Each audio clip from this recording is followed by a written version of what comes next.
చెత్తను వాహనంలోకి ఎత్తుతుండగా పేలుడు సంభవించి ఓ మహిళ తీవ్రంగా గాయపడిన సంఘటన బాలానగర్ పోలీస్ స్టేషన్ పరిధిలో చోటు చేసుకుంది. పోలీస్ స్టేషన్ పరిధిలోని గాంధీనగర్లో రోడ్డు పక్కన ఉన్న చెత్తను జీహెచ్ఎంసీ కార్మికురాలు నీలమ్మ వాహనంలోకి ఎత్తుతోంది.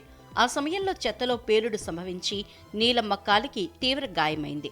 వెంటనే స్థానికులు స్పందించి ఆమెను ఆసుపత్రికి తరలించి పోలీసులకు సమాచారం అందించారు. సంఘటనా స్థలికి చేరుకున్న పోలీసులు పేలుడుకు గల కారణాలపై దర్యాప్తు చేస్తున్నారు.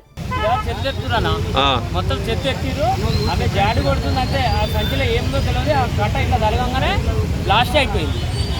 బ్లాస్ట్ అయి బాంబులు వెళ్ళినట్టుగా వచ్చి మొత్తం ఆమె మనిషే కనిపించలేదు. అలా మనిషి కనిపించలేదు. ఆమె మేము పక్కకు గురికొచ్చింది. ఆమె ఇక్కడ గురికొచ్చి సైడ్ తీసరికి కాలు ఆల్రెడీ ఏళ్ళు పోయింది. ఏళ్ళు మొత్తం పోయింది. పేరేంది? నీలమ్మ. ఎన్ని గంటలకు జరిగింది ఇది? ఇది 2:15 నిమిషాలకు జరిగిందన్న.